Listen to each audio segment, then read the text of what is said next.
Hi and welcome to Rusty Armchair Records. This is the first music review that I will be doing on this channel.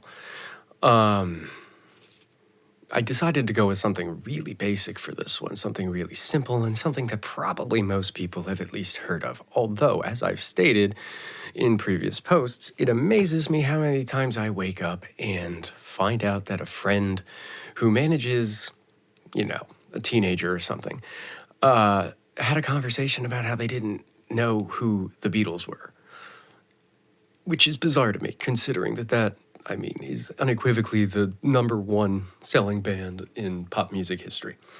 So the idea that in the world of the internet, I did not grow up in, that people don't know things that are a quick Google search is a bit alarming. Obviously, it's definitely a sign of the times and of society and what has actually become important to people versus what maybe used to be important to people. And some of that can be blamed on the education system and the failure to educate children in the arts. It's not like STEM where people either can or can't. When it comes to art, it's an expression of the inner self, and whether somebody's technically talented by conventional standards or not, one should be able to express oneself through art, whether that's visually or audibly. People like to write. There's a difference between writing prose and writing poetry. So all of this is really kind of where I'm coming from with this. Today's record, the first one we're going to do, because I'm extremely familiar with it and have been listening to it for quite some time, and it's a really easy record to review and one that probably most of you have listened to at least on occasion, and certainly are familiar with at least 2 of the songs from this record. And the choice today, Surrealistic Pillow, of course. Gotta love that cameras invert the letters, so hold that up to a mirror if you can't read it. Jefferson Airplane's effectively their proper debut record, the record that launched really the Summer of Love, combined with a few other records that came out in that ballpark of time, like Pet Sounds and Sgt. Pepper's from, the Beatles, the band that apparently people don't know.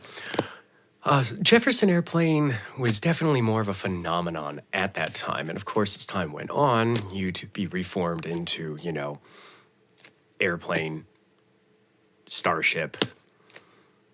Sometimes it was Jefferson Starship, sometimes it was just Starship, but this version of the band was largely a folk rock outfit. When you look through the tracks, you've got basically a real strong divide between what I would call early formative acid rock, which was really trying to break from some of the cliche norms of the blues licks, the pentatonic stuff especially. Jorma being, the lead guitarist in this band. You got the first track, She Has Funny Cars, Somebody to Love. These are definitely staples of the rock and roll of that time. However, it wasn't really popular rock and roll at that time. People weren't listening to stuff like that. So when this came out of left field, guys like Hunter S. Thompson were completely floored, taken aback. I did read something he said famously, or quasi-famously, however famous his underground stuff ever really made it, where, he was talking about how this band, Jefferson Airplane, essentially put to shame bands like the Beatles. That was one of the ones being mentioned. Thankfully, he didn't mention the Byrds. I was always, and have been always, a pretty big fan of the Byrds, and kind of liked what they did better than a lot of their contemporaries and counterparts. They'd be right there with Jefferson Airplane for me. The thing about this record is it pretty much goes from 2 fairly, especially for 1967, upbeat songs that are pretty rock steady, and moves pretty quickly into what we'll consider kind of more chill, laid back, kind of hazy summer afternoon folk. My Best Friend, Today, Coming Back to Me, those are definitely songs that you kind of bliss out to on a Sunday afternoon in the middle of the summer, probably, hitting the tie stick a little hard. Side 2 comes in to kind of reprieve the last three tracks, which are a bit on the downer end, into 3/5 of a mile in 10 seconds. Arguably one of their best tracks, certainly off this record. And the guitar stylings on that track have been very important, I think, listening to bands that came out about the same time or that would come after. The guitar work on songs like 3/5 of a mile would become associated heavily with acid rock and become part of that sonic landscape. Takes a step back again with a few, slightly more downward songs with DCBA. From what I understand, that's just the progression. Not every song's title necessarily makes sense. Look at Abacab, and that's the chords used in the Genesis song, Abacab. So DCBA has that dun dun dun dun dun dun dun. Real creative title, I know. How Do You Feel? Kind of another downer one, but a really good example of how Marty and Grace sang in tandem well together before they started doing, the Vietnam era stuff, which would become a bit more animated. This is a nice, glimpse into how they can harmonize and sing together pleasantly. Not that it never happened again. I just happen to really like that track. Embryonic Journey. I mean, that's Jorma at his finest, is it not? Hard pressed to find a track that's basically just an acoustic guitar doing what acoustic guitars do that I would place higher than this one across a lot of bands. And that would include guys like Steve Hackett from Genesis with songs like Horizons. Embryonic Journey just is that iconic and archetypical. It's really hard to kind of outdo something like that. Closing out the record, basically you would think White Rabbit would do it, and we all know White Rabbit. We all know the song has been covered a million times by how many people. But then there's Plastic Fantastic Lover at the very end, and I think it's one of the most overlooked, in my opinion, because I don't hear come up in conversations a lot. And